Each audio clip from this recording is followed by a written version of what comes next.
السلام عليكم ورحمة الله وبركاته. إن الحمد لله نحمده ونستعينه ونستغفر ونعوذ بالله من شرور أنفسنا وسيئات أعمالنا. من يهده الله فلا مضل له ومن يضلله فلا هادي له، وأشهد أن لا إله إلا الله وحده لا شريك له، وأشهد أن محمدا عبده ورسوله.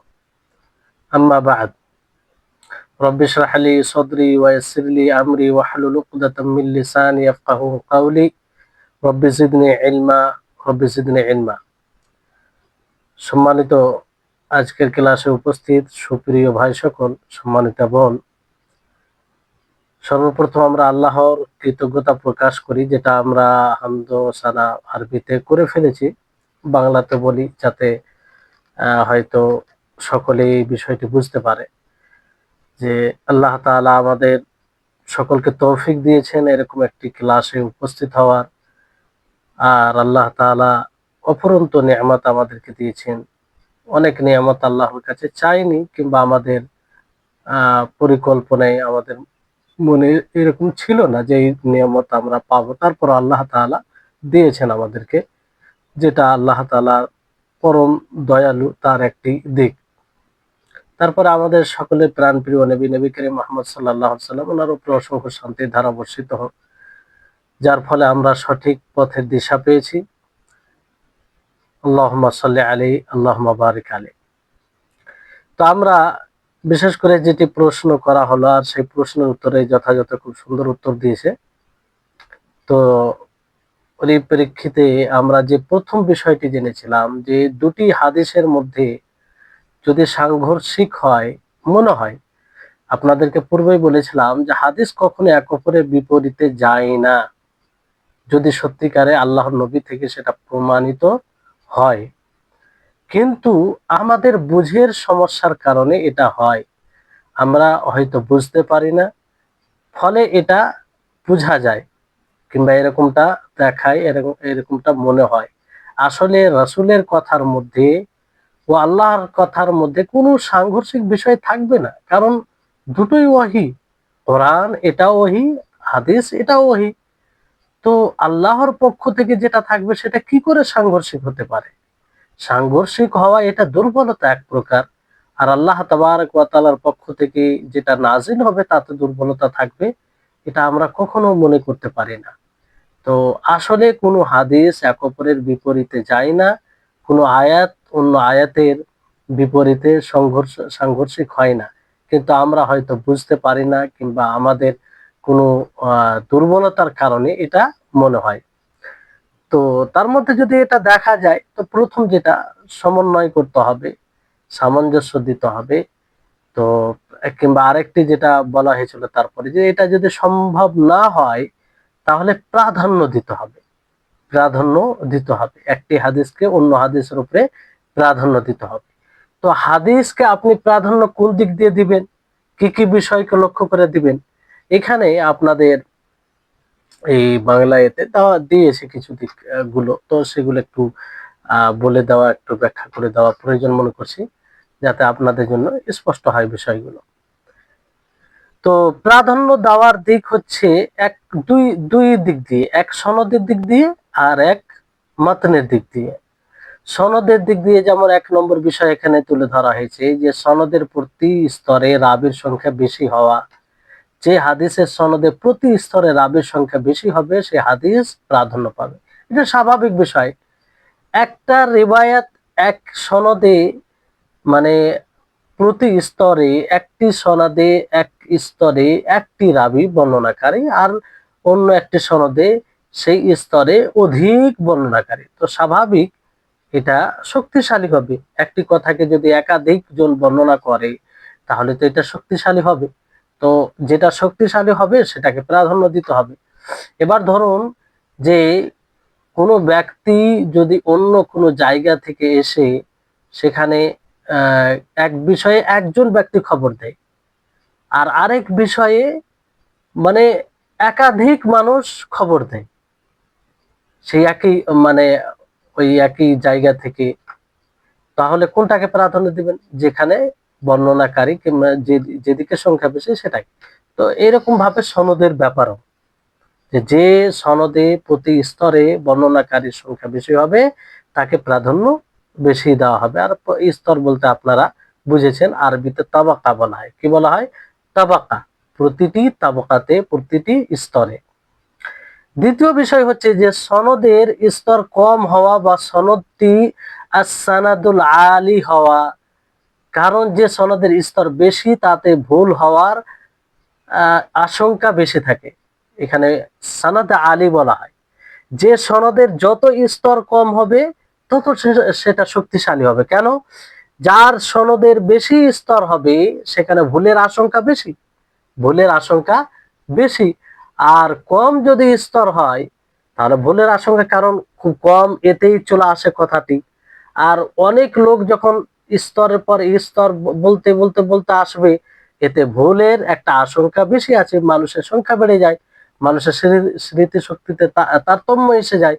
তো তাতে আশঙ্কা আছে, জরুরি নয় যে ভুল হবে, কিন্তু যে সানাদের স্তর কম হবে তাতে ভুলের আশঙ্কাটা খুব কম থাকে। এজন্য সবচেয়ে যেটা কম স্তরের সনদ হয় সেটাকে সানাদে আলী বলে। যেমন ইমাম বুখারী রাহিমাহুল্লাহ কিছু রিওয়ায়াত করেছেন যে মাত্র মধ্যে আহ 2 জন আছে, 3 জন আছে, তাহলে এটা বেশি মজবুত হবে। যে সানাদে আপনার 5 জন 6 জন আছে, 5-6টি স্তর আছে, আর কোন সানাদে মাত্র 2টি স্তর কিংবা 3টি স্তর, তো সুলাসিয়াত এটা সহিহ বুখারীতে রয়েছে। তারপর আরো অনেক কিছু বইয়ে রয়েছে হাদিসের গ্রন্থে। তাহলে এই বিষয়টি আশা করি বুঝতে পেরেছেন। তারপরে আরেকটি প্রাধান্য দেওয়ার কারণ হচ্ছে রাবি বয়সে বড় হওয়া। রাবি বয়সে বড় হলে, কারণ তার অভিজ্ঞতা বেশি থাকে, তো যারা কম বয়সী হয় তাদের তুলনায় বেশি এটা প্রাধান্য পাবে। চতুর্থ হচ্ছে একজন অপরজনের তুলনায় বেশি নির্ভরযোগ্য হওয়া। যার ব্যাপারে বেশি নির্ভরযোগ্য বলা হবে, যে ব্যক্তি বেশি বেশি নির্ভরযোগ্য, তো সে ব্যক্তি প্রাধান্য পাবে কার তুলনায়? যার ব্যাপারে অতটা বলা হবে না। 5 নম্বর হচ্ছে যে সংরক্ষণের ক্ষেত্রে মজবুত হওয়া। সংরক্ষণের ক্ষেত্রে মজবুত হওয়া মানে এটা পরিপূর্ণ হবে। একজন পরিপূর্ণ মানে উঁচু স্তরে, আর একজন তার চেয়ে একটু নিম্ন স্তরে, তো স্বাভাবিক কে প্রাধান্য পাবে? যার এই ব্যাপারে পরিপূর্ণ রয়েছে, পরিপূর্ণতা রয়েছে, সে মানে প্রাধান্য পাবে। 6 নম্বর হচ্ছে একজন সুন্নাতের অনুসারী, একজন বিদআতি হওয়া। আরেকজন বিদআতি, একজন যদি সুন্নাতের অনুসারী হয়, স্বাভাবিক সে প্রাধান্য পাবে সেই ব্যক্তির তুলনায় যে বিদআতি, যে বিদআতকে প্রমোট করে কিংবা বিদআতি কোনো আমল করে, সে জানতে করুক অজান্তে করুক, আর একজন মানে নিছকভাবে সুন্নাহ অনুযায়ী আমল করে, তো স্বাভাবিক সে প্রাধান্য পাবে। 7 নম্বর হচ্ছে একজন ওস্তাদের কাছ থেকে সরাসরি শোনা, আর একজন কোনো মাধ্যমে দিয়ে শোনা। একটা সানাদে একটা রাবি আছে যে সে সরাসরি ওস্তাদ থেকে শুনছেন, আরেকজন রাবি আছে যে ওস্তাদ থেকে সরাসরি শুনেন না, বরং অন্য কারো মাধ্যমে শুনে। তো কোনটাকে প্রাধান্য দিতে হবে? যে সরাসরি ওস্তাদকে। কারণ যে সরাসরি ওস্তাদের কাছ থেকে নেবে, স্বাভাবিক তার কথাটা বেশি ভালো হবে, অথেন্টিক হবে, কারণ তাতে কোনো মাধ্যম থাকে না। 8 নম্বর হচ্ছে ওস্তাদের ওস্তাদ যে রয়েছে, ওস্তাদের সাথে দীর্ঘদিন অবস্থান করা। যে ওস্তাদের সাথে থাকে, উঠা বসা করে, তার সহচর্য থেকে জ্ঞান অর্জন করেছে, এটা যে যতটা সময় দিবে সে ততটা প্রাধান্য পাবে ওই ব্যক্তির তুলনায় যে ওর চাইতে কম দিবে। 9 নম্বর হচ্ছে যে তাদিলকারী রাবির সংখ্যা বেশি হওয়া। তাদিলকারী, তাদিল বলতে মানে আদিল, আদিল মানে সৎ, ভালো চরিত্রে যেগুলো গুণ রয়েছে, আদিল যেটা আপনারা পড়েছেন, বিশুদ্ধ হাদিস রেওয়ায়াতকারী আদিল হতে হবে। তো আদিল হতে হবে, এতে এই রাবি, এই ধরনের রাবি যেখানে বেশি থাকবে সেটা বেশি প্রাধান্য পাবে। 11 নম্বর হচ্ছে দ্রুত মুখস্থ হওয়া এবং দেরিতে ভোলা। যে দ্রুত মুখস্থ করতে পারবে এবং দেরিতে ভুলবে, যদি কারো ব্যাপারে জানা যায় তাহলে সে প্রাধান্য পাবে ওই ব্যক্তির তুলনায় যে দ্রুত মুখস্থ করতে পারে না এবং ভুলে যায় তাড়াতাড়ি। 12 নম্বর হচ্ছে জীবনের শেষ মুহূর্ত পর্যন্ত স্মৃতি শক্তি ঠিক থাকা কমে না যাওয়া কিংবা স্মৃতি ভ্রম না হওয়া। বিষয়টি হচ্ছে অনেকের স্মৃতিশক্তি হয়তো প্রথম বয়সে ভালো থাকে, পরবর্তী বয়সে কমে যায়, ভুলে যায়। কোনো ঘটনার কারণে হতে পারে কিংবা কোনো ঘটনা ছাড়াই এটা হতে পারে। এই জন্য অনেক হাদিস দুর্বল শুধু এই কারণে হয় যে তার প্রথম সময়ে স্মৃতিশক্তি ভালো, পরবর্তীতে সে হয়তো পাগল হয়ে গেছিল কিংবা তার স্মৃতিশক্তি একদম ছিল না, ফলে পরবর্তীতে যেগুলো হাদিস বর্ণনা করেছে সেটা দুর্বল হয়েছে, এরকমও আহ, আহ, বিষয় রয়েছে। তারপরে আহ, নারীদের ওপরে পুরুষ রাবির প্রাধান্য পাওয়া। একজন সনদে বর্ণনাকারী নারী রয়েছে, আর একজন সনদে, অন্য সনদে বর্ণনাকারী কি রয়েছে, পুরুষ বর্ণনাকারী রয়েছে। তো কোনটাকে প্রাধান্য দিবেন? পুরুষ। পুরুষ বেশি চাক্ষুষ্মান হয়, বেশি মানে চতুর্মুখী হয়। তা এই জন্য এটাকে এই জন্য সাক্ষীও তাদের অর্ধেক, পুরুষের অর্ধেক করা হয়েছে। তারপরে মতনের দিক থেকে, এগুলো তো সানাদের দিক দিয়ে বলা হলো। মতনের দিক থেকে কি?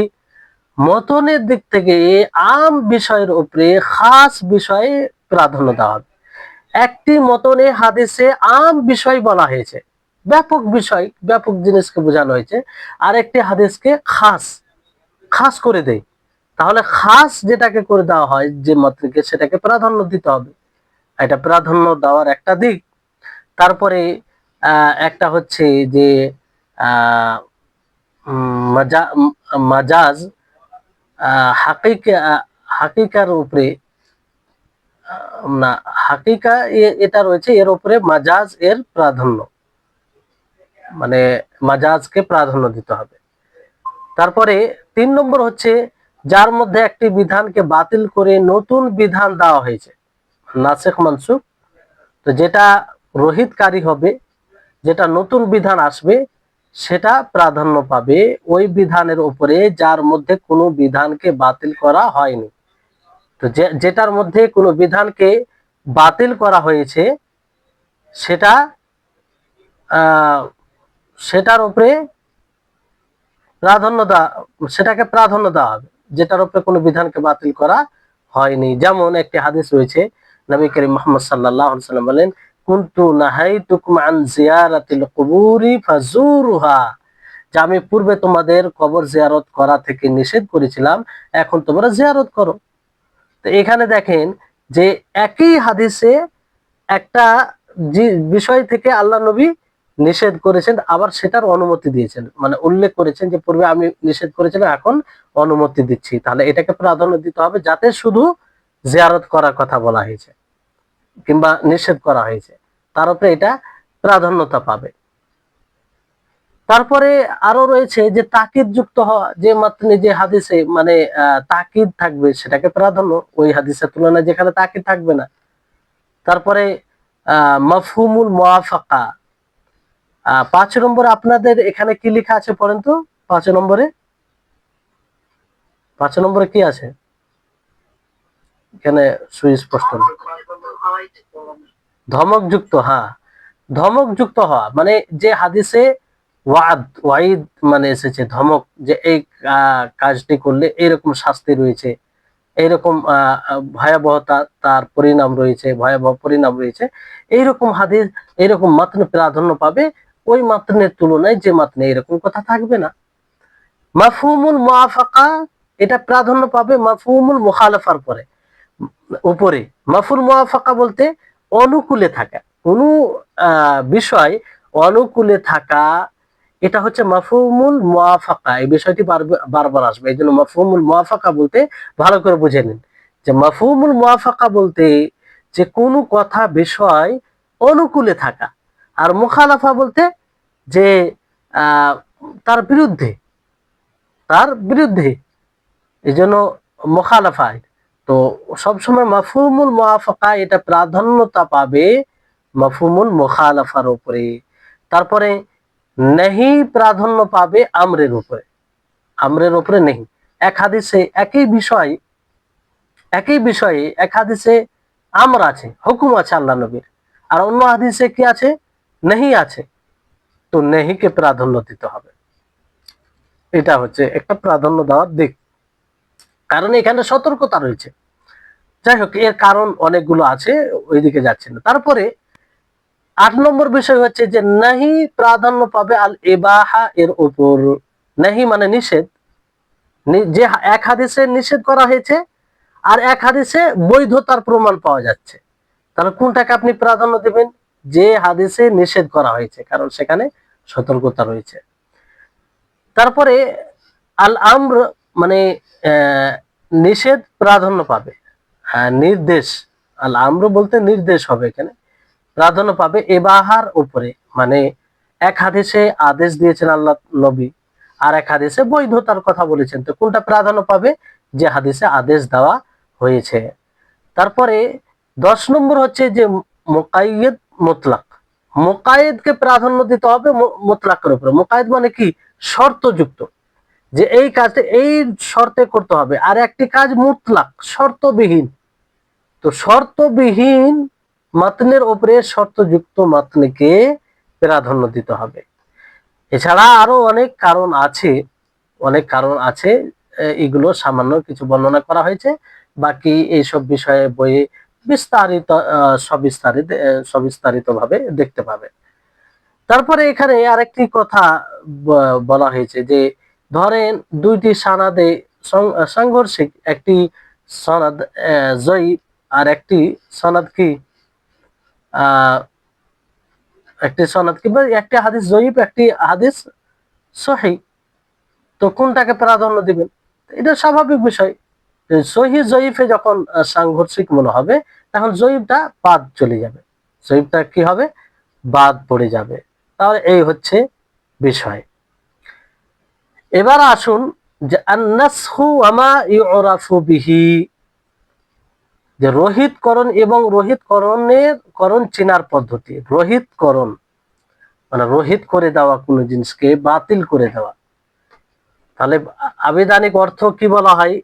এখানে বলা হচ্ছে আন-নাসখু লুগাতান, নাসখ আবিধানিকের অর্থ হচ্ছে ইজালা, দূর করে দেওয়া, ওয়ান নাকল মানে নকল, লিপিবদ্ধ করা। যেমন আপনি বলবেন নাসাখাতিস শামসু আয-যিল্লা, যে সূর্য ছায়াকে দূর করলো কিংবা দূর করেছে। এরা আজালা, তো যখন দূর করে দেয় তখন এটা বলা হয়। কিংবা নাসাখতুল কিতাব, অর্থাৎ ইদা নাকালতা শাইয়ান ইউশবিহু মা ফিহি, যখন আপনি কোনো জিনিসকে লিপিবদ্ধ করবেন, নকল করবেন, লিপিবদ্ধ করবেন সেই মতোই, যেটা যেখান থেকে আপনি লিপিবদ্ধ করেছেন, তো এটা আবিধানিক অর্থ, দূর করা, লিপিবদ্ধ করা। আর শরীয়তের পরিভাষায় বলা হয় নাসখ রাফউ হুকমিন শারঈয়্যিন বিদালিলিন শারঈয়্যিন মুতাআখিরিন আনহু, যে শরীয়তের হুকুমকে উঠিয়ে নেওয়া এমন শরীয়তের দলিল দ্বারা যেটা পরবর্তীতে এসেছে, পরবর্তী শরীয়ত দলিল দ্বারা শরীয়তের একটি হুকুমকে উঠিয়ে নেওয়া, এটা হচ্ছে নাসখের সংজ্ঞা। রাফু হুকমিন শারঈয়্যিন বিদালিলিন শারঈয়্যিন মুতাআখিরিন আনহু। তাহলে বুঝতে পারলেন যে একটি হুকম আছে, আল্লাহ নবী একটি কাজের হুকুম দিলেন, পরবর্তী সময়ে এই হুকুমকে অন্য হুকুম দিয়ে পূর্বের যেটা হুকুম ছিল সেটাকে বাতিল করে দিলেন, উঠিয়ে নিলেন। তো এই নাসখ আসলে হ্যাঁ, আগে আপনারা ভালো করে এই অর্থটা দেখে নিন। আর এই নাসখ কিভাবে জানা যায়? ওয়ায়ুরাফু নাসখু বিউমুরিন, আমরা কিছু বিষয়ের মাধ্যমে নাসখ রহিতের বিষয়টি জানতে পারি কিংবা জানা যায়। তার মধ্যে কি? আন-নাস, হাদিসের শব্দ দ্বারা এটা স্পষ্ট হবে যে এটি রহিতকারী ও এটি রহিত হয়ে গেছে, হাদিসেই স্পষ্ট করা হবে নাস দ্বারা। নাস বলতে বোঝায় হাদিসের একদম দলিলকে, এটাকে নাস বলা হয়। এই জন্য নাস যখন শব্দ বুঝবেন শুনবেন তখন আপনাদেরকে বুঝে নিতে হবে, নাস বলতে দলিলের একদম শব্দ, এটাকে নাস বলা হয়। তো আল্লাহ নবী যেমন একটা হাদিসে বলেন, কুনতু নাহাইতুকু আন জিয়ারাতিল কুবুরি ফাজুরুহা। ইমাম মুসলিম এই হাদিসটিকে রিওয়ায়াত করেছেন যে আমি তোমাদেরকে কবর জিয়ারত থেকে নিষেধ করেছিলাম, বাধা দিয়েছিলাম। ফাজুরুহা, তো তোমরা কি করো, এখন সেই কবরে জিয়ারত করো। তাহলে এই হাদিসে আল্লাহ নবী স্পষ্ট করেছেন যে আমি পূর্বে নিষেধ করেছিলাম, এখন তোমরা করো, এখন তোমরা কি করো, যে জিয়ারত করো। তাহলে পূর্বে এক হাদিস আল্লাহ নবী নিষেধ করেছেন, এখন আবার সেটার হুকুম দিচ্ছেন। তো এই নাস দ্বারা এটা স্পষ্ট হয়ে গেল যে পূর্বে যেটা বাধা দিয়েছিলেন, আল্লাহ নবী মানা করেছিলেন, সেটা রহিত হয়ে গেছে। কোন দ্বারা?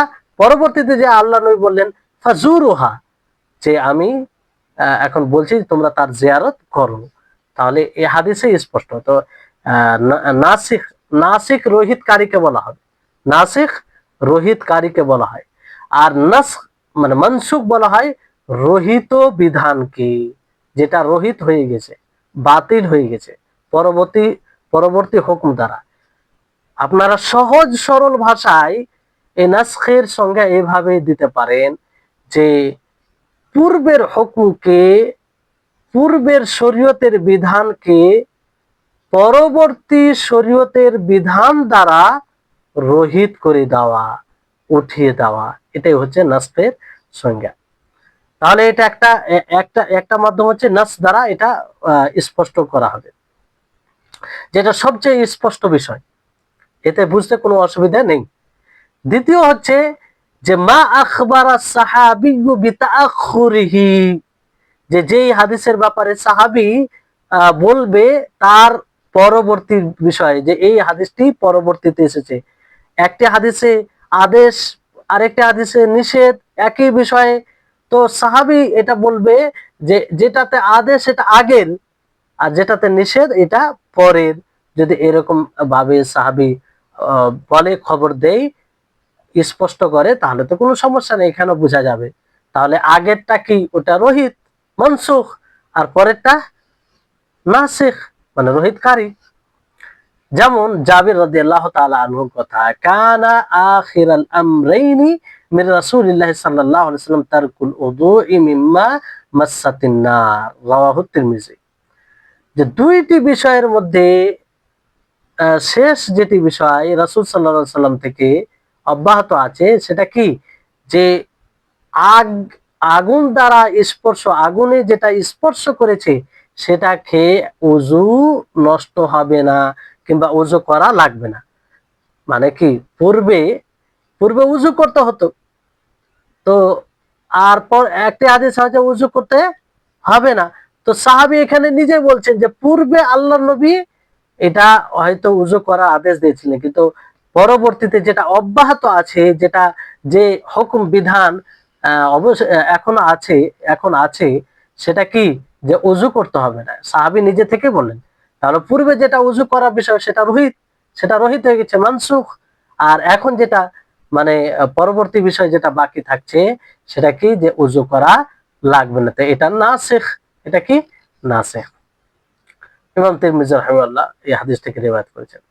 তৃতীয় বিষয় হচ্ছে যে সেটা তারিখ দ্বারা জানা যাবে, ইতিহাস দ্বারা জানা যাবে যে এটা নাসিখ, এটা মানসুখ, কিংবা এটা এটা আগের হাদিস, ওটা পরের হাদিস, এইভাবে জানা যাবে। যেমন একজন সাহাবী রিওয়ায়াত করেন যে দেরিতে ইসলাম এনেছে। ওয়া আম্মা মা রাওয়াহু সাহাবিয়্যু আল মুতাআখির ইসলামান মুখালিফান লিমা রাওয়াহু সাহাবী আল মুতাকাদ্দিম আনহু ফিল ইসলাম ফালা ইয়াদুল্লু আলা আলা আলা নাস।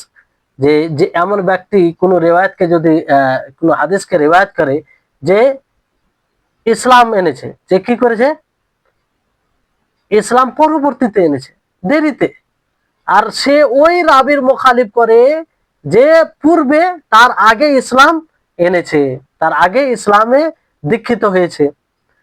তো ফালা ইয়াদুল্লাহ আলা নাসখ, তো এইরকম হওয়া জরুরি নয় যে এরকমটা যদি হয় তো তার রিওয়ায়াত যে পরবর্তীতে, যে পূর্বে মানে সে যে প্রথমে ইসলাম এনেছে, তার রিওয়ায়াত কি হবে, মানসুখ হবে, তার রিওয়ায়াত কি হবে, মানসুখ হবে, এরকম বিষয় নয়। কারণ এখানে কয়েকটি সম্ভাবনা হতে পারে। সেমা সিবাইহি মিন সাহাবিয়িন আখার আকদামা মিন যালিকাল মুতাকাদ্দিম, যে তার শোনা অন্য কোন সাহাবী দ্বারা হতে পারে, যেটা পূর্বের চেয়ে বেশি আগে এমন সাহাবীর মুখ থেকে শুনতে পারে যে সাহাবী, যে সাহাবীর কথা বলা হচ্ছে যে তার সে পূর্বে ইসলাম এনেছে, সেই সাহাবীর আগে সে ইসলাম নিয়ে আসতে পারে, যার কাছ থেকে সে শুনে বলছে। আও সামিআ মিন মিসলি, কিংবা তার মতোই তার সময় যে ইসলাম এনেছে তার কাছ থেকে শুনতে পারে। এই জন্য তিনি আরসালা মুরসাল করে দিয়েছেন, অর্থাৎ নবী সাল্লাল্লাহু আলাইহি সাল্লাম থেকে বর্ণনা করছেন। তো এরকম যদি বিষয় হয়, তাহলে এই কারণে এটা মানে বলা যাবে না যে একজন আগে ইসলাম এনেছে আর একজন পরে ইসলাম এনেছে, ফলে যে পরে ইসলাম এনে যে আগে ইসলাম এনেছে সে কি হবে, তার রিওয়ায়াত মানসুখ হবে, কিংবা পরে যে ইসলাম এনেছে তার রিওয়ায়াত মানসুখ হবে, এরকম জরুরি নয়। আর ইজমা কখনো নাসিখ হয় না। ইজমা নাসখ হওয়ার উপরে একটা দলিল হয়, দলিল হিসেবে কাজ দেয়, কিন্তু ইজমা সরাসরি কোনো হাদিসকে রহিত করে না, এই বিষয়টি বুঝতে হবে। তাহলে এখানে যে বিষয়টি আপনারা আশা করি বুঝতে পারছেন যে নাসখ মানসুখের কেন প্রয়োজন পড়ে। ধরেন যে কোনো হুকম, এটা আল্লাহ তাবারক ওয়া তাআলার একটা হিকমা, প্রজ্ঞা তার, যে কোনো হুকম যে হয়তো ওই সময় উপযোগী ছিল, পরবর্তীতে সেই উপযোগী নয়, এই জন্য আল্লাহ তাআলা সেটা বিধান করতেন। যে আল্লাহ তাআলা সারে তিনি যখন ইচ্ছা কোনো বিধানকে রচনা করতে পারেন, আবার যখন ইচ্ছা সেটা রহিত করতে পারেন। আল্লাহ তাআলা আল্লাহ তাআলা তার নবীর জীবদ্দশায় এটা করেছেন, যে একটা হুকুম ছিল সেটাকে রহিত করে আরেকটি হুকুম নাযিল করেছেন। আর এটা একটা হচ্ছে শরীয়তের সৌন্দর্য, ইসলামের একটা সৌন্দর্য, যে এটা দ্বারা আল্লাহ তাবারক ওয়া তাআলা বান্দার উপরে কি করেছেন, সহজ করে দিয়েছেন। একটি বিষয় অনুকূলে না থাকার কারণে সেটাকে রহিত করে যেটা অনুকূলে রয়েছে সেটাকে এনেছেন। এটা বান্দার জন্য সহজ সহজ সহজের দিকটা এলো। এটা এক প্রকার ইসলামের সৌন্দর্য, ইসলামের কি সৌন্দর্য। যেমন অনেক সময় হতে পারে যদি এই নাসিখ মানসুখের বিষয়টি না থাকতো, রহিতকারী বিষয়টি না থাকতো, তাহলে ভারী হয়ে যেত। একবারে যদি আল্লাহ তাআলা মানে একটা বিষয়কে একেবারেই নাজিল করে দিতেন, রহিত রহিত নাসিখ মানসুখের বিষয় না রাখতেন, তাহলে বান্দার জন্য কি হতো, ভারী হয়ে যেত, বান্দার জন্য ভারী হয়ে যেত, কারণ সবটাই সবসময় উপযোগী হয় না। এই জন্য আল্লাহ তাবারক ওয়া তাআলা বিভিন্ন ভাবে এটাকে মানে কোন সময় ছিল, আবার সেটাকে অন্য হুকুম দ্বারা উঠিয়ে দিয়েছে। যেমন ধরেন যে মদ, মদ আল্লাহ তাআলা হারাম করেছেন, কিন্তু এটাকে একবারে করেছেন আল্লাহ তাআলা, পর্যায়ক্রমে আস্তে আস্তে আস্তে, কারণ মানুষ সে সময় মদে অভ্যস্ত ছিল, মদে অভ্যস্ত ছিল, ফলে ধাপে ধাপে এটাকে হারাম করা হয়েছে, ধাপে ধাপে হারাম করা হয়েছে। তাই হচ্ছে বিষয়। তো এই জন্য রহিতকারীর বিষয়টি আসে, তো মূলত এটা আল্লাহ তাআলার পক্ষ থেকে, আল্লাহ তাআলার পক্ষ থেকে, অন্য কেউ এটা করে না। পূর্বে যেটা শরীয়তের বিধান ছিল সেটাও আল্লাহর পক্ষ থেকে, পরবর্তীতে যেটা বিধান এসে পূর্বেরটাকে নাসিখ বাতিল করেছে সেটাও আল্লাহর পক্ষ থেকে, সেটাও আল্লাহর পক্ষ থেকে।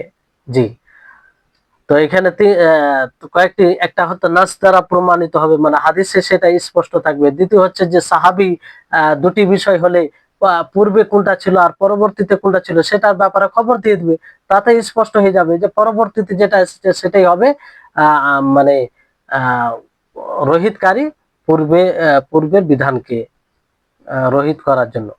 আর তৃতীয় হচ্ছে যে তারিখ, ইতিহাস জানার মাধ্যমে, যেটার ব্যাপারে জানা যাবে যে এটা আগের রিওয়ায়াত আর এটা রিওয়ায়াত পরের, তাহলে পরের রিওয়ায়াতটি স্বাভাবিক সেটা রহিতকারী হবে, নাসিখ হবে, আর আগের রিওয়ায়াতটি মানসুখ হবে।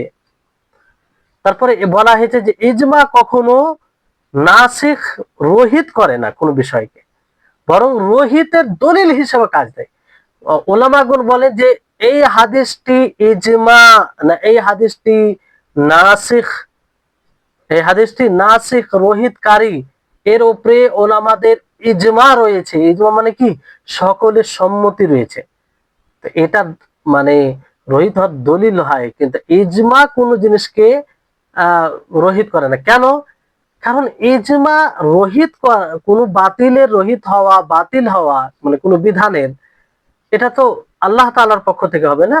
আর নবী সাল্লাল্লাহু আলাইহি ওয়াসাল্লাম যতদিন জীবিত ছিলেন ততদিন এটা হয়েছে, নবীর পরে এটা কি করে হবে? কারণ নবীর জীবদ্দশায় তো আল্লাহ তাবারক ওয়া তাআলা শরীয়তকে কমপ্লিট করেছেন, পরিপূর্ণ করে দিয়েছেন, যেটা আল্লাহ তাআলা ঘোষণা করেছেন একাধিক জায়গায়। জি, তাহলে এই হচ্ছে বিষয়। আশা করি আপনারা এই বিষয়টি বুঝতে পেরেছেন, অসুবিধা নেই। তারপরে বিষয় হচ্ছে, এখানে আপনাদের বইয়ে রয়েছে প্রশ্ন কিছু যাচাই বাছাই করার জন্য। তো এগুলো আপনারা দেখবেন, কতটা মনে আছে আপনারা নিজেকে যাচাই করবেন। আর যদি অধিকাংশতে উত্তর না দেওয়া হয় তো জানবেন যে আপনাকে এখনো সেগুলো একটু মজবুত করতে হবে। এবার এখানে যে বিষয়টি রয়েছে সেটি হচ্ছে আল খাবারুল মারদুদ ওয়া আসবাবু রাদ্দিহি, যে প্রত্যাখ্যাত হাদিস এবং প্রত্যাখ্যান হওয়ার কারণ সমূহ।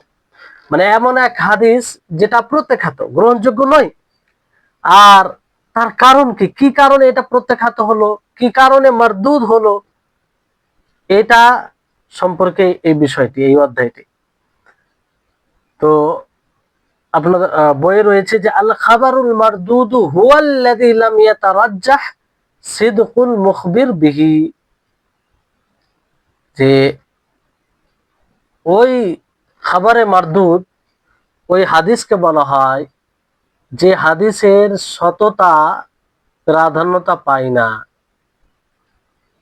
যে যার সংবাদদাতার সত্যবাদিতার দিকটা প্রাধান্য পায় না। সংবাদদাতার বলতে কি, যে খবর দেয়, যে হাদিস বর্ণনা করে, তার সততা প্রাধান্য পায় না, সত্যবাদিতা প্রাধান্য পায় না।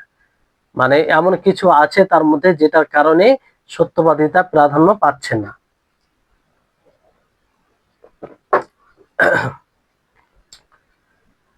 তারপরে এখানে বলা হচ্ছে যে ওয়ানকাসিমু ইলা আনওয়াইন কাসীরা বালাগা বিহা বা'দুহুম ইলা নাইফ ওয়া 40 নাওআন ওয়া হিয়া তারজি'ু ফিল জুমলাতি ইলা সাবাবাইন আহাদুহুমা সুকুতু রাওয়িন ফাআকতারু মিনাস সানাদ ওয়া الثاني الطعن في بعض رواته, যে এইটা অনেক প্রকারে বিভক্ত হয়। মারদুদ হাদিসের মানে তার যে মারদুদ হাদিসের সঙ্গে আপনারা জানলেন প্রত্যাখ্যাত হাদিসের সংজ্ঞা, যে সেটা যে সংবাদদাতার সত্যবাদিতা যে হাদিসে প্রাধান্যতা পায় না, সেটাই হচ্ছে খাবরে মারদুদ। আর এই খাবরে মারদুদ অনেক প্রকার রয়েছে। অনেকে বলেছেন যে 40-এর অধিক প্রকার রয়েছে, 40-এর কাছাকাছি প্রকার রয়েছে। কিন্তু এই সমস্ত প্রকার সমূহ তার দুটি কারণ রয়েছে। তার কটি কারণ? দুটি কারণে সব সীমিত, দুটি কারণে তার সমস্ত প্রকারগুলো যা উসুলবিদ তিনারা বর্ণনা করে থাকেন। দুটি কারণ কি কি, এই দুটি কারণকে ভালো করে বুঝতে হবে। আহাদুহুমা সুকুতু রাবিন ফাআকসারু মিনাস সানাদ, আহাদুহুমা সুকুতু রাবিন ফাআকসারুহুমা মিনাস সানাদ, সুকুতু রাবিন ফাআকসারু মিনাস সানাদ, যে ওই দুইটি কারণের মধ্যে একটি কারণ হচ্ছে কোন রাবি, কোন এক বর্ণনাকারী অথবা অধিক বর্ণনাকারীর পড়ে যাওয়া সানাদ থেকে, সানাদে না থাকা, সানাদে কি না থাকা, তার মধ্যে একটি হলো সনদ থেকে এক বা একাধিক রাবির বিলুপ্তি, বিলুপ্তি সাক্ষাৎ মানে পড়ে যাওয়া, বিলুপ্তি, তার নাম না নেওয়া কিংবা তার কাছ থেকেও তার কাছ থেকে বর্ণনা না করা। এক বা একাধিক রাবি যদি বিলুপ্ত হয়, এই কারণে খাবার মারদুদ হয়, প্রত্যাখ্যাত হয়, গ্রহণযোগ্য হয় না। দ্বিতীয় কারণ হচ্ছে যে আত-তা'নু ফি বা'দি রুওয়াতিহি, যে কিছু বর্ণনাকারীর মধ্যে টান। টান বলতে কি, যে সনদের কোনো রাবীর ত্রুটি, সনদের কোনো রাবীর ত্রুটি।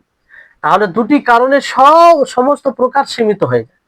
একটি হচ্ছে যে এক বা একাধিক রাবীর সনদ থেকে বিলুপ্ত হয়ে যাওয়া, আর দ্বিতীয় হচ্ছে কিছু রাবীর মধ্যে ত্রুটি। এই দুটি কারণে যত প্রকার বলা হয়, এই দুটি কারণে। তো মৌলিক এই দুটি কারণ আপনাদেরকে মনে রাখতে হবে। মৌলিক এই দুটি কারণ আপনাদেরকে সকলকে মনে রাখতে হবে। বুঝতে পারলেন? তাহলে এই হচ্ছে খাবারে মারদুদ। খাবারে মারদুদ এটা বলতে একদম সহজ, যে হাদিসের মধ্যে হাদিসে মাকবুল গ্রহণযোগ্য হওয়ার শর্ত সমূহের এক বা একাধিক শর্তের অনুপস্থিত থাকার কারণে সংবাদদাতার সত্যবাদিতার দিকটা প্রাধান্য পায় না। মানে এমন হাদিস যে গ্রহণযোগ্য হওয়ার ক্ষেত্রে যেগুলো শর্ত আছে, সেই শর্তের মধ্যে এক বা একাধিক বিষয় না থাকার কারণে সেটার সত্যবাদিতা প্রাধান্য পায় না, ফলে সেটা কি হয়ে যায়, মারদুদ হয়ে যায়, মারদুদ হয়ে যায়। আবার ফের এর কেউ এইভাবে সংজ্ঞা দিয়েছেন যে হুয়া মা লাম ইয়াজমা সিফাতুল হাসানি বিফাকদি শারতি মিন শুরুতিহি, যে হাদিসের হাসান হওয়ার যোগ্যতা থাকে না, তার শর্ত সমূহের কোন শর্ত অনুপস্থিত থাকার কারণে, তার শর্ত সমূহের মধ্যে কোন শর্ত অনুপস্থিত থাকার কারণে সেটা কি হয় না, হাসান পর্যন্ত পৌঁছাতে পারে না।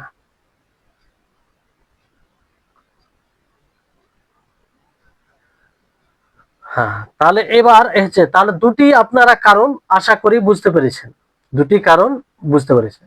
এই দুটি কারণ ভালোভাবে আপনাদেরকে স্মরণে রাখতে হবে। আর সবিস্তারে আগে এই দুটি কারণকে লক্ষ্য রেখেই বলা হবে। তো একটি আনওয়াউ সুকুত, এবার রাবির বিলুপ্ত হওয়ার কারণে একটা যেটা কারণ বলা হলো, এটার আবার ফির অনেক প্রকার আছে, কিছু প্রকার আছে। যে আস-সাকতু মিনাল ইসনাদি নাওআন, সানাদ থেকে রাবি বিলুপ্ত হয়ে যাওয়ার দিক দিয়ে এর দুই প্রকার। কয় প্রকার? দুই প্রকার।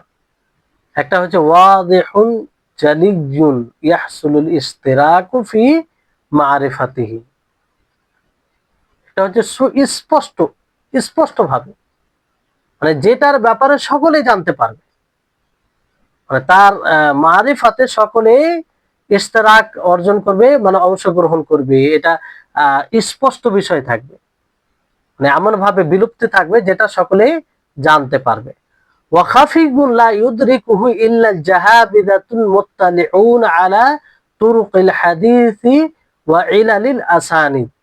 আর খাফি হচ্ছে যে শুধুমাত্র যারা মাহির, অত্যাধিক জ্ঞানী, হাদিসের তুরুকের উপরে অত্যাধিক জ্ঞানী, খুব ভালো জ্ঞান রাখে, আর সনদের ইলাল সম্পর্কে, সনদের যেগুলো ইলাল আছে সে সম্পর্কে জ্ঞান রাখবে, তারাই এটা বলতে পারবে কিংবা জানতে পারবে।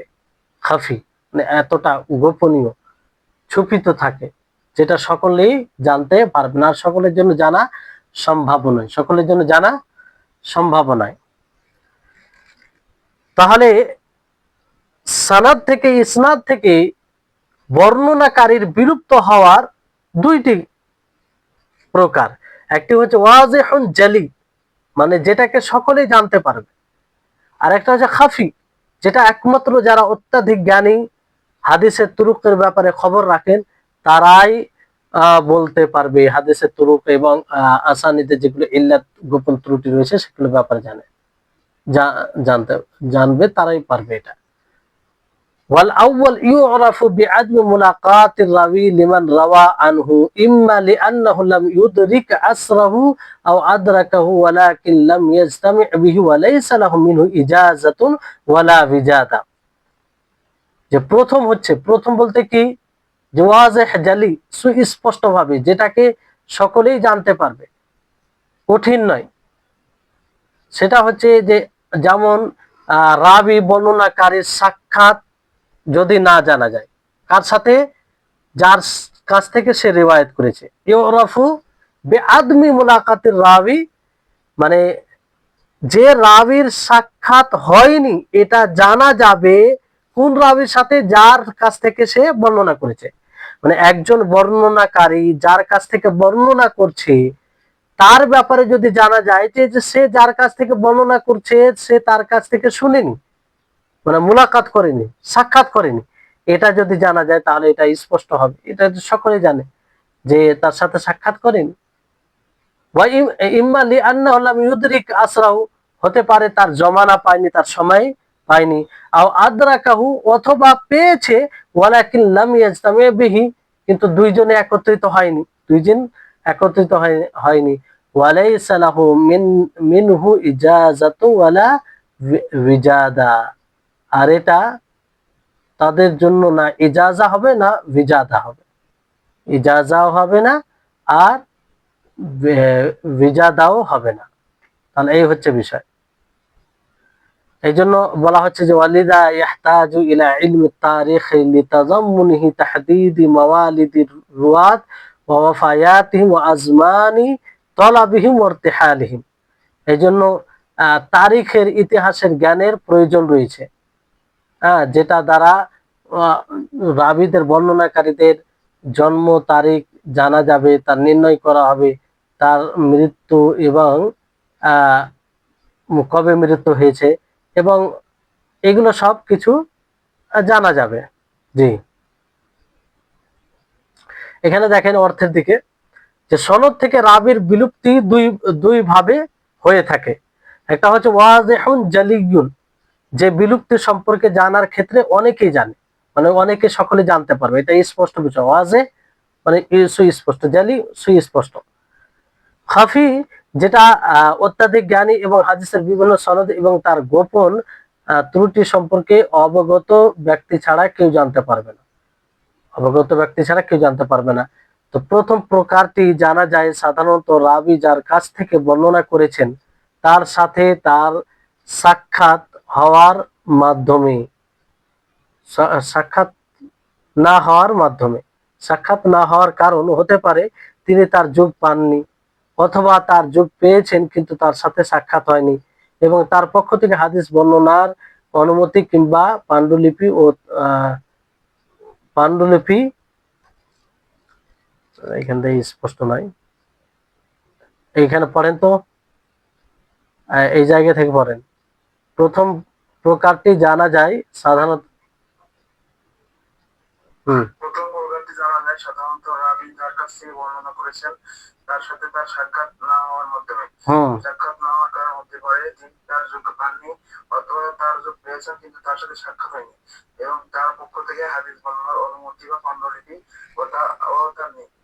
হ্যাঁ, বিষয়টি হচ্ছে দেখেন অনেক সময় জামানা পাওয়া যায় কিন্তু সাক্ষাৎ হওয়া সম্ভব হয় না। যেমন ধরেন যে একজন আছে বাংলাদেশে আর একজন আছে সৌদি আরবে, তো জমানাতে একই সময় তো, কিন্তু একত্রিত হওয়ার সুযোগ হয়নি, কিংবা জামানা যদি নাই পায় তাহলে তো সাক্ষাৎ হওয়ার এটা আরো মানে স্পষ্ট বিষয় যে সাক্ষাৎ হবে না, জামানাই পায়নি তার, মানে একজন মানে আগে চলে গেছে এবং একজন পরে এসেছে, তাই হচ্ছে বিষয়। তো সিকতে জালি এবং সাকাত আল জালি আর সাকাত আল খাফি দুটোই বিষয় আশা করি আপনাদের নিকটে স্পষ্ট। বুঝতে পারলেন যে একটা প্রকাশ্যভাবে বিলুপ্তি ঘটে, ফলে সকলে জানতে পারে, যে বেশি জ্ঞানী হয় সেও জানতে পারে, যে অল্প জ্ঞানী হয় সেও জানতে পারে। আর আর এরকম বিষয় যে যেটা হচ্ছে যে স্পষ্ট, যেটা স্পষ্টভাবে যেটা সাকাত ঘটে, বিলুপ্তি ঘটে, সেই হিসাবে আর সাকাতুল জালি তার হচ্ছে 4টি প্রকার। কয়টি প্রকার? 4টি প্রকার। আর যেটা আসাকাতুল খাফি, গোপন বিলুপ্তি, এটার হচ্ছে 2টি প্রকার। তো আসাকাতুল জালি এটার 4টি প্রকার, যেটাকে অল্প জ্ঞানী, গভীর জ্ঞানী সকলে জানতে পারবে।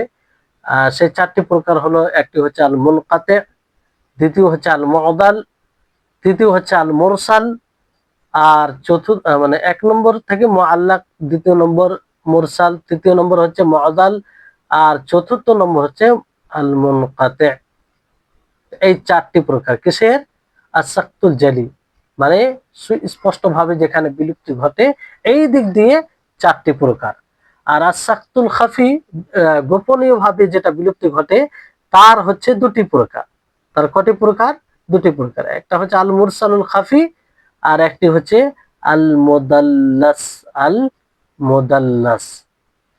জি, এবার এখানে এক একটি প্রকার সম্পর্কে বলা হবে, যে মুআল্লাক কাকে বলে, মুআদাল কাকে বলে, মুনকাতে কাকে বলে, এগুলো ব্যাপারে বলা হবে। এখানে বলা হচ্ছে যে আনওয়াউল মারদুদ বিইতিবারিস সাকতি, যে মারদুদ হাদিসের প্রকার। মারদুদ বলতে আপনারা জানেন, সংজ্ঞা পড়লেন। মারদুদের কার মনে আছে, কে বলতে পারবে? মারদুদ হাদিস, আল খাবারুল মারদুদ কাকে বলে? কতটা মনে রাখছেন দেখি? মারদুদ হচ্ছে যে হাদিস, মানে সনদ, এখানে সনদ, যে সনদ রাবি অনুপস্থিতি থাকে, একটা রাবির অনুপস্থিতি থাকে, রাবিকে না না না না, হচ্ছে না হচ্ছে না হচ্ছে না। অন্য কেউ, অন্য কেউ। মানে রাবি সত্যবাদিতা এটা যথেষ্ট হয়। হ্যাঁ, রাবির সংবাদদাতার সত্যবাদিতা প্রাধান্য পায় না, সেটা বিভিন্ন কারণ হতে পারে। এই তো সেটা আল খাবারুল মারদুদ, গ্রহণযোগ্য নয়, প্রত্যাখ্যাত হাদিস। তো সেই আনওয়াউল মারদুদ মানে মারদুদ খবরের প্রকার বিইতিবারিস সাকতি, বিলুপ্তি হওয়ার দিক দিয়ে, বিলুপ্তি হওয়ার দিক দিয়ে। তো আল মুআল্লাক, এই হাদিস কাকে বলে? প্রথম যেটা প্রকার হচ্ছে আল মুআল্লাক।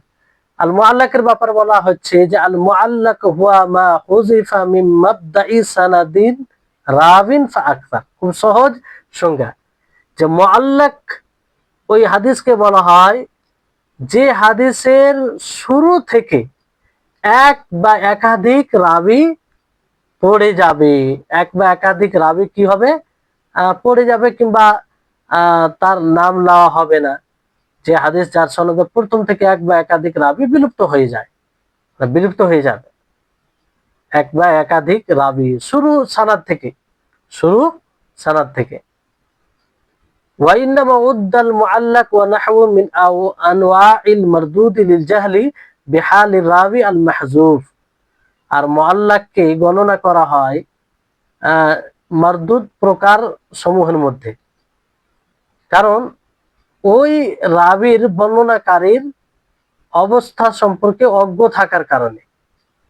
যেটা মাহজুব আছে, বিলুপ্তি হয়েছে, সে রাবিটা কেমন, সে রাবিটা আদিল না তামুজাত না সাইয়ুল হিফজ, নাকি পরিপূর্ণ তার সঠিক হওয়ার জন্য গুণ আছে কি নেই, এটার ব্যাপারে জানেন না, যেহেতু তার নামই নেওয়া হয়নি। এই কারণে এটা কি হবে? মুআল্লাক মারদুদ প্রকারের মধ্যে পড়বে। তারপর বলা হচ্ছে ওয়া তা'লিকু ফি সাহিহিল বুখারী বিকাসীর। সহিহ বুখারীতে তালিক মুআল্লাক রিওয়ায়াত অনেক রয়েছে। ইমাম নববী রাহিমাহুল্লাহ বলেন ফামা কানা মিনহু বিসিগাতিল জাজম, যে সেখানে কিছু মুআল্লাক রিওয়ায়াত রয়েছে। এবার মুআল্লাক বলতে আপনারা বুঝছেন যে মুআল্লাক রিওয়ায়াত কাকে বলে? যে সনদের প্রথম থেকে এক বা একাধিক রাবি বিলুপ্ত হয়ে যায়, সেটাই হচ্ছে মুআল্লাক রিওয়ায়াত। তো ইমাম বুখারী রাহিমাহুল্লাহ তিনি মুআল্লাক রিওয়ায়াত নিয়ে এসেছেন বুখারীতে মুআল্লাকান তালিক হিসেবে। তো ইমাম নববী রাহিমাহুল্লাহ কি বলেন? যে সেই মুআল্লাক রিওয়ায়াতের মধ্যে কিছু কিছু রিওয়ায়াত জাজমের শিকার রয়েছে। জাজম মানে সুনিশ্চিত ভাবে, যেমন ক্বালা ওয়া যাকারা ওয়া রাওয়া, মানে তিনি বললেন, তিনি বলেছেন, কিংবা জিকির করেছেন, কিংবা রিওয়ায়াত করেছেন, এটা হচ্ছে মারুফ। তো এটার হুকম কি হবে? ফাহুয়া হুকমুন বিসিহহাতিহি আনিল মুযাফ ইলাইহি, তার হুকম হবে বিশুদ্ধতার মুযাফ ইলাইহি থেকে। আর কিছু রিওয়ায়াত রয়েছে ইমাম বুখারী রাহিমাহুল্লাহ যেগুলো সহিহ বুখারীতে এনেছেন, সেই রিওয়ায়াত গুলো জাজমের সিগার সাথে নেই, যেমন মাজহুলের সিগা ব্যবহার করা হয়েছে, কিলা বলা হয়। যেমন একটা কথা যে বলা হয় আর বলল, যে একজন ব্যক্তি বলেছে আর বলা হয়, দুটোর মধ্যে পার্থক্য হচ্ছে যে একটা শক্তিশালী বলেছে মানে কি একজন বলেছে, এটাতে মানে তাগিদ আছে, জাজম আছে, সুনিশ্চিত নিশ্চয়তার দিক রয়েছে। কিন্তু বলা হয়, জিকির করা হয় কিংবা বর্ণনা করা হয়, আর এক বর্ণনা করলেন, তো দুটোর মধ্যেই একটাতে নিশ্চয়তা রয়েছে আর একটাতে নেই। তো এরকম ইমাম বুখারী রাহিমাহুল্লাহ কিছু মুআল্লাক রিওয়ায়াত বুখারীতে এনেছেন যেটা মাজহুলের শেখার সাথে। তো এতে কি হবে, ফালাইসা ফি হুকমুল বিসিহাতি আনিল মুদাফ ইলাইহি, তো এটাতে তার বিশুদ্ধতার হুকম লাগানো হবে না। আর বলা হচ্ছে যে গবেষণাকারী সে যদি দলিল উপস্থাপন করার ইচ্ছা করে, সে যেন সানাদের যেগুলো রেজাল্ট রয়েছে, বর্ণনাকারী রয়েছে, তাদের অবস্থা দেখে নেয়। তাদের অবস্থা কি করে দেখে নেয়। অনুবাদের দিকে তাকান, যে মুআল্লাক হাদিস এমন হাদিস যার সনদের প্রথম থেকে এক বা একাধিক রাবি বিলুপ্ত হয়ে যায়, প্রথম সানাদ থেকে। তাহলে এটা মনে রাখবেন, মুআল্লাকে প্রথম, কারণ এটা মনে থাকলে পরবর্তী যেটা মুআজাল মুনকাতি এগুলো আসবে, তাহলে মনে রাখতে আপনাদের সুবিধা হবে, সংমিশ্রণ ঘটবে না। তো মুআল্লাক যেখানে প্রথম সানাদ থেকে অথবা দ্বিতীয় সানাদ, প্রথম একদম প্রথম থেকে এক বা একাধিক রাবি বিলুপ্ত হবে। মুআল্লাক এবং তার মতো অন্যান্য প্রকারগুলো মারদুদের প্রকারসমূহের মধ্যে গণ্য করার কারণ হলো বিলুপ্ত রাবির অবস্থা সম্পর্কে জানতে না পারা, মানে বিলুপ্ত রাবি সম্পর্কে অনেক সময় জানা যায় না। সহিহ বুখারীতে অনেক মুআল্লাক হাদিস রয়েছে।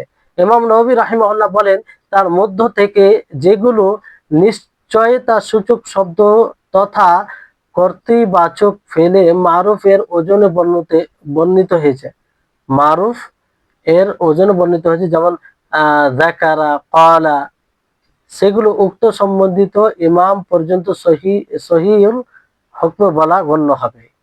যেমন ইমাম বুখারী রাহিমাহুল্লাহ অনেকগুলো মুআল্লাক রিওয়ায়াত এনেছেন, তো যেগুলো রিওয়ায়াত জাজম নিশ্চয়তার সাথে বর্ণনা করেছেন, সেটা বিশুদ্ধ মনে করা হবে। কি মনে করা হবে? সেই হাদিসগুলোকে, আসলে তো আপনারা জানেন যে মুআল্লাক হাদিস এগুলো এগুলো দুর্বল প্রকার সমূহের মধ্যে, মারদুদ হাদিসের মধ্যে। কিন্তু ইমাম বুখারী রাহিমাহুল্লাহ যে মুআল্লাক রিওয়ায়াত গুলো তিনি তার সহিহ গ্রন্থে নিয়ে এসেছেন, এর হুকম আলাদা। আমভাবে সেটা হুকম বলা হলো যে মুআল্লাক মারদুদের প্রকার সমূহের মধ্যে, কিন্তু ইমাম বুখারী রাহিমাহুল্লাহ যে মুআল্লাক রিওয়ায়াত গুলো এনেছেন, সেটার হুকম আলাদা এবং সেটা দুই ভাগে বিভক্ত। যে একটা হচ্ছে নিশ্চয়তার সাথে বর্ণনা করেছে, যদি নিশ্চয়তার সাথে বর্ণনা করে তাহলে সেটা হবে সঠিক সহিহ হাদিস, যেমন যাকারা, ক্বালা, এইভাবে। আর যেগুলোর মধ্যে নিশ্চয়তা সূচক শব্দ নেই, মানে নিশ্চয়তা সূচক এরকম কোনো শব্দ নেই, বরং কর্মবাচক ফেলে মাজহুল এর ওজনে বর্ণিত হয়েছে, যেমন বলা হলো যে কিলা, যুকিরা, রুবিয়া, এগুলো সহিহ হাদিসের মধ্যে গণ্য হবে না। সুতরাং কোন গবেষক এ ধরনের হাদিস দিয়ে দলিল পেশ করতে চাইলে তার উচিত হবে যে উক্ত হাদিসের সনদের রাবীদের অবস্থা সম্পর্কে গবেষণা করা। এটা দেখে নিতে হবে যে সেই হাদিসের যে বর্ণনাকারী রয়েছে তাদের অবস্থা কেমন, তারা সহিহ হওয়ার উপযুক্ত কি উপযুক্ত নয়, এটা দেখে নিতে হবে। তারপর তা থেকে দলিল উপস্থাপন করতে হবে। জি, এই হচ্ছে বিষয়। মুআল্লাকের এইভাবেও সংজ্ঞা অনেকে দিয়েছেন, যেমন আপনাদের বইয়ে রয়েছে যে হুয়াল্লাযী হুযিফা মিন আউয়ালি ইসনাদিন রাবিন আও আকসার আলা তাওয়ালি ওয়ালাউ ইলা নিহায়াতিস সানাদি, যে এমন হাদিস যার সনদের শুরু থেকে ধারাবাহিকভাবে এক বা একাধিক রাবীকে কিংবা সনদের শেষ পর্যন্ত সকল রাবীকে বিলুপ্ত করে দেওয়া হয়। মানে এমন হাদিস সনদের শুরু থেকে ধারাবাহিকভাবে এক বা একাধিক রাবী, এমনকি হতে পারে সনদের শেষ পর্যন্ত রাবীকে বিলুপ্ত করে দেওয়া হয়েছে, তো এইরকম হাদিস মুআল্লাক হবে। এরকম হাদিস কি মুআল্লাক হবে? যেমন মুআল্লাক হাদিসের যেমন এক ধরন এরকম হতে পারে যে সম্পূর্ণ সনদকে বিলুপ্ত করে দিয়ে এভাবে বলা হয় ক্বালা রাসূলুল্লাহ সাল্লাল্লাহু আলাইহি ওয়াসাল্লাম। যে নিচের বর্ণনাকারী সবচেয়ে, সে সরাসরি কি বলে ক্বালা রাসূলুল্লাহ সাল্লাল্লাহু আলাইহি ওয়াসাল্লাম, রাসূল সাল্লাল্লাহু আলাইহি ওয়াসাল্লাম বলেছেন। অথচ তার উপরে একজন বর্ণনাকারী আছে, তার উপরে আরেকজন বর্ণনাকারী আছে, তার উপরে আরেকজন আছে, তারপরে সাহাবী আছে, তারপরে নবী সাল্লাল্লাহু আলাইহি ওয়াসাল্লাম আছে। তো সবগুলো রাবীকে, বর্ণনাকারীকে বিলুপ্ত করে সরাসরি কি বলে ক্বালা রাসূলুল্লাহ সাল্লাল্লাহু আলাইহি ওয়াসাল্লাম, রাসূল সাল্লাল্লাহু আলাইহি ওয়াসাল্লাম বলেছেন। তাহলে এটা কি হবে? মুআল্লাক রিওয়ায়াত হবে। এটা কি হবে? মুআল্লাক রিওয়ায়াত হবে। দ্বিতীয় যেমন ধরন, যে সাহাবী অথবা সাহাবী ও তাবি ব্যতীত পুরো সনদ বিলুপ্ত করে দেওয়া, সাহাবী ও তাবি ব্যতীত পুরো সনদে বিলুপ্ত করে দেওয়া, যেমন ওয়াকাল আনাসুন হাসানান নবিয়্যু আন ফাখিদিহি, যে বুলুগুল এই হাদিসটি রয়েছে বুলুগুল মারামে, এটা একটা উদাহরণ। তো এখানে দেখেন যে ক্বালা আনাসুন, যে আনাস বলেছেন নবী সাল্লাল্লাহু আলাইহি সাল্লাম রান থেকে কাপড় উঠান, কিংবা এরকম হাদিস রয়েছে হাসানান নবী সাল্লাল্লাহু আলাইহি সাল্লাম আন ফাখিদিহি। তো এখানে আনাসের সাহাবীর বর্ণনা আছে, কিন্তু তার নিচে যে বর্ণনা নেই, বর্ণনাকারী আর যে রবে সেটা নেই, ডাইরেক্ট সাহাবের কথা বলে।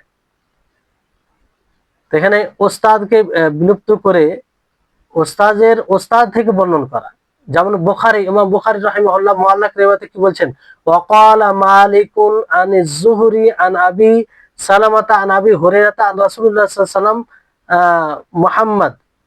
এখানে দেখেন ইমাম বুখারী ও ইমাম মালিকের মাঝে একজন রাবী আছে। ইমাম বুখারী রাহিমাহুল্লাহ যে সরাসরি ইমাম মালিকের কাছ থেকে শুনেছেন এরকম বিষয় নয়, বরং ইমাম মালিক ও ইমাম বুখারীর মাঝে আরেকজন বর্ণনাকারী আছে। কিন্তু ইমাম বুখারী রাহিমাহুল্লাহ সরাসরি কি বলছেন, যে ওয়াকালা মালিক, যে ইমাম মালিক জোহরি থেকে বর্ণনা করেন, জোহরি আবু সালমা থেকে, আবু সালমা আবু হুরায়রা থেকে, আর আবু হুরায়রা রাসূল সাল্লাল্লাহু আলাইহি ওয়াসাল্লাম থেকে বর্ণনা করেন। তাহলে এটা একটা মুআল্লাক এর বিষয়। তারপরে এখানে একটি প্রশ্ন করা হয়েছে যে মুআল্লাক হাদিস তো মারদুদ হাদিসের শ্রেণীভুক্ত, তাহলে বুলুগুল মারাম ও মিশকাতের সকল হাদিস কি মারদুদ? মানে বুলুগুল মারাম একটি হাদিসের বই, যেটা বিভিন্ন বই থেকে নেওয়া হয়েছে। মিশকাত, এতে যতগুলো মুআল্লাক রিওয়ায়াত রয়েছে সবগুলো কি প্রত্যাখ্যাত? তো এর উত্তরে বলা হচ্ছে যে যে সকল হাদিসের সম্পূর্ণ সনদ বিলুপ্ত করে দিয়ে সরাসরি রাসূল সাল্লাল্লাহু আলাইহি ওয়াসাল্লাম দিকে সম্বন্ধ করা হয়েছে, সেই হাদিসগুলোর শেষ যদি মূল গ্রন্থের উদ্ধৃতি থাকে এবং মূল গ্রন্থের হাদিসগুলো সনদ সহকারে উল্লেখ থাকে, তাহলে সেই হাদিসগুলো মারদুদ এর শ্রেণীভুক্ত হবে না, মারদুদ শ্রেণীভুক্ত হবে না। উত্তরটি কে পড়েন তো? তানভীর ভাই পড়েন।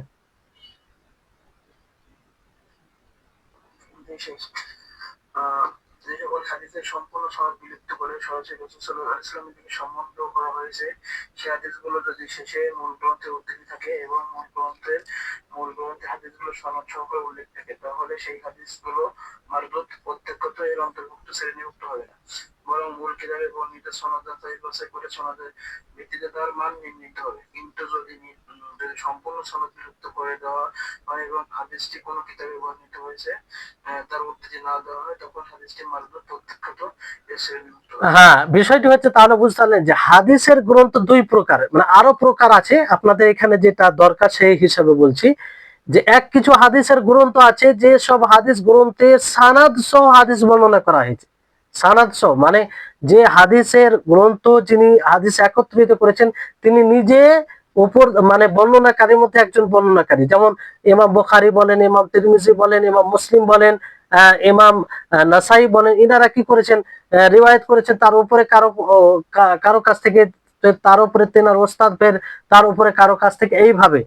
কিন্তু কিছু হাদিস রয়েছে, হাদিসের গ্রন্থ রয়েছে যেগুলো তিনারা নিজে বর্ণনা করেনি, বরং অন্য অন্য গ্রন্থ থেকে হাদিসগুলো কালেক্ট করেছে, অন্য অন্য গ্রন্থ থেকে, যেমন মিশকাতুল মাসাবি, বুলুগুল মারাম, এই দুটি হাদিসের বই। এটা ওনারা নিজে হাদিস মানে ওনাদের সানাদ ওনাদের পর্যন্ত পৌঁছায় না, বরং এই হাদিসগুলো হয় বুখারী থেকে নিয়েছে, না হয় মুসলিম থেকে নিয়েছে, না হয় আবু দাউদ, নাসাই, তিরমিজি, ইবনে মাজাহ কিংবা মুসনাদ আহমদ কিংবা আর কিছু রিওয়ায়াত, এগুলো কিংবা এনারা শুরুতে লিখে রাখেন, শুরুতেই যারা এই হাদিসগুলো কালেক্ট করেছেন বিভিন্ন জায়গা থেকে, তিনারা শুরুতে লিখে দিয়েছেন যে আমি কোন কোন বই থেকে হাদিস নিয়েছি। তো এই ধরনের হাদিসে মানে যে কিতাবে, গ্রন্থতে যেগুলো হাদিসের ব্যাপারে সানাদ ছাড়াই হাদিস বর্ণনা করা হয়েছে যে রাসূল সাল্লাল্লাহু আলাইহি ওয়াসাল্লাম বলেছেন, তো এইগুলো হাদিস কি মুআল্লাক হবে? এগুলো মুআল্লাক হবে না। আসলে দেখতে হবে যে তিনি যে হাদিসটি যে বই থেকে কালেক্ট করেছেন, নিয়েছেন, সে বইয়ে যে সানাদটি আছে, যে সানাদের চেন বা বর্ণনাকারীর ধারাবাহিকতা রয়েছে, সেটাকে যাচাই করতে হবে। সেটা যদি দেখা যায় যে দুর্বল, তাহলে হাদিস দুর্বল হবে। আর যদি সেটা যাচাই করে বোঝা যায় যে না ঠিক আছে, তাহলে ঠিক হবে।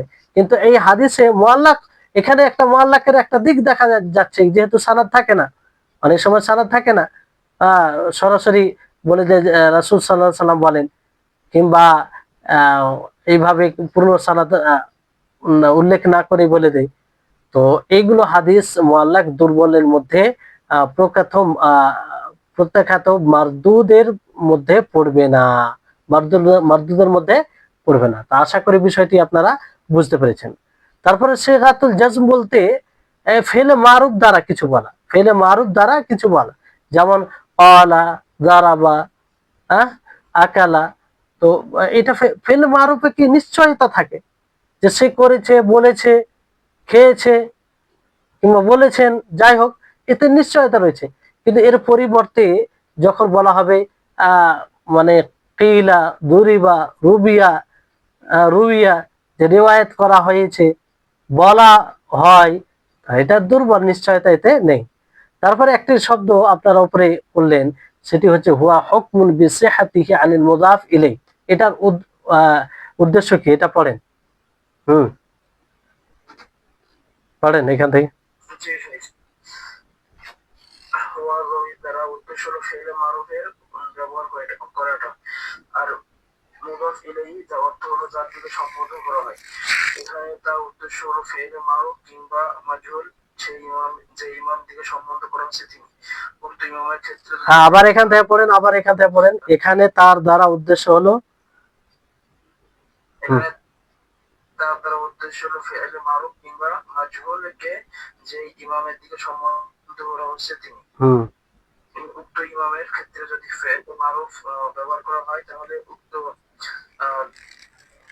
উক্ত তার পর্যন্ত হাদিসটি সহিহ হবে। আর যদি ফেল মাজহুল ব্যবহার করা হয়, তাহলে তার পর্যন্ত হাদিসটি সহিহ হিসেবে গণ্য করা যাবে না। যেমন ইমাম বুখারী রাহিমাহুল্লাহ বলেন, এখানে মালিকের দিকে কলা ফেলে মারুফ সম্বন্ধ করা হয়েছে, তাহলে ধরে নিতে হবে যে হাদিসটি ইমাম মালিক পর্যন্ত সহিহ। আর ইমাম মালিকের পরে যে সনদটুকু বাছাই করে লিখতে হবে, এবং সেটুকু মানের উপর নির্ভর করে পুরো সনদের মান নিতে হবে।